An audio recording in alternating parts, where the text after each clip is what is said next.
Shalom, salam sejahtera, Bapak Ibu yang dikasihi Tuhan. Jumpa lagi bersama dengan saya dalam renungan hari ini. Mari kita berdoa. Tuhan, terima kasih untuk kesempatan hari ini kami mendengar dan merenungkan firman-Mu. Kami memohon hikmat dan pengertian dari Roh Kudus, sehingga kami dapat memahami kebenaran firman-Mu dengan benar. Dalam nama Tuhan Yesus kami sudah berdoa. Amin. Ibrani pasal 11 ayat 22. Karena iman, maka Yusuf menjelang matinya memberitakan tentang keluarnya orang-orang Israel dan memberi pesan tentang tulang belulangnya. Ibrani 11 ayat 22. Renungan kita saya beri tema, iman memandang jauh ke masa depan. Saudara-saudara, berbicara tentang iman, Ibrani pasal 11 ayat 1 berkata, iman adalah dasar dari segala sesuatu yang kita harapkan dan bukti dari segala sesuatu yang tidak kita lihat. Iman adalah hal yang sangat mendasar dan merupakan keharusan untuk memperoleh masa depan yang pasti. Tanpa iman, mustahil orang dapat berkenan kepada Allah. Itulah Ibrani 11 ayat yang ke-6. Ada orang yang berkata bahwa iman adalah mengucapkan amin kepada firman Tuhan.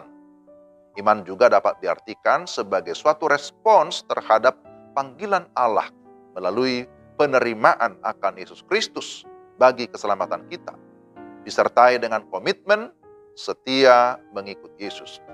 Saudara, iman itu memiliki 3 aspek. Ada aspek pengetahuan, persetujuan, dan juga kepercayaan atau trust. Namun harus diingat bahwa iman tetaplah merupakan karunia Allah. Memandang jauh ke depan atau disebut dengan istilah visi adalah gambaran tentang masa depan yang bersifat ilahi. Atau bisa disebutkan bahwa visi yang berasal dari Tuhan akan mengarahkan seseorang untuk terus bergerak sesuai dengan kehendak Tuhan. Saudara, Yusuf memiliki visi masa depan Israel. Dia menyatakan dengan iman bahwa Israel akan keluar dari perbudakan di Mesir. Dan untuk mencapai penggenapan visi itu, Tuhan memakai Yusuf sejak masa mudanya terlibat dalam kerajaan Mesir. Tuhan membentuk iman Yusuf sejak dini melalui berbagai penderitaan. Dia dijebloskan ke dalam sumur, dijual sebagai budak, difitnah, dimasukkan ke dalam penjara. Tetapi akhirnya dia terpilih sebagai salah satu pemimpin besar di Mesir. Pada masa lansianya, ia memberitakan tentang keluarnya orang-orang Israel dari Mesir. Itu adalah visi masa depan yang luar biasa. Jauh sebelum Musa memimpin Israel keluar dari Mesir, Yusuf sudah lebih dahulu menerima visi tersebut.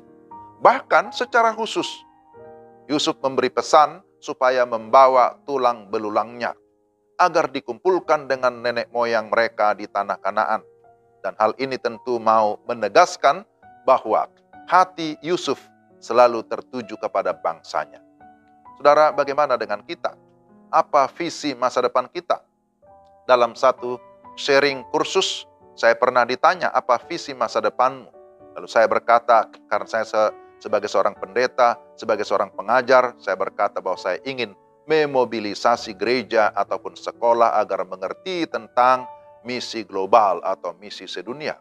Hal itu bisa dilakukan melalui pengajaran, melalui seminar, training, penulisan artikel, buku-buku, dan lain-lain.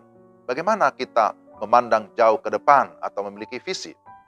Jadi untuk bisa menangkap visi, maka harus menumbuhkan iman dengan membangun keintiman relasi dengan Tuhan. Untuk bisa mencapai visi butuh perjuangan, bahkan pengorbanan seperti Yusuf. Namun demikian, visi tetap memimpin kepada sebuah pengharapan di dalam Tuhan. Tidak selalu visi yang kita terima dapat kita tuntaskan sendiri, tetapi bisa diwariskan kepada generasi berikutnya. Seperti Yusuf, juga seperti Daud, dalam membangun bait Allah. Dia mendapat visi dari Tuhan, tetapi itu diselesaikan oleh Salomo dalam kelanjutan pembangunannya. Gereja yang punya visi sejak awal berdiri, itu bisa diteruskan oleh pengurus, oleh generasi selanjutnya. Hal yang penting adalah bagaimana kita menangkap visi dari Tuhan, memelihara dan terus menjalankan visi itu. Kita hidup di dalam iman, kita hidup mengarah kepada satu kepastian masa depan, dan kita yakin bahwa Tuhan pasti menolong kita untuk melakukan segala pekerjaan Tuhan yang Tuhan percayakan kepada kita. Mari kita berdoa.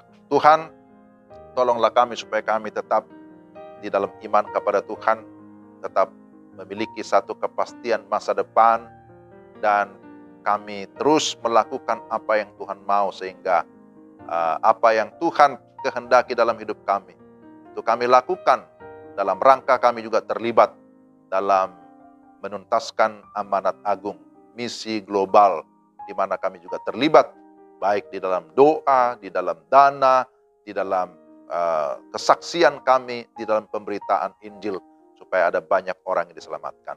Tolong kami ya Tuhan, supaya kami dapat menjadi pelaku firman dalam nama Tuhan Yesus. Amin. Demikian renungan kita hari ini. Tuhan memberkati Bapak Ibu Saudara sekalian. Shalom.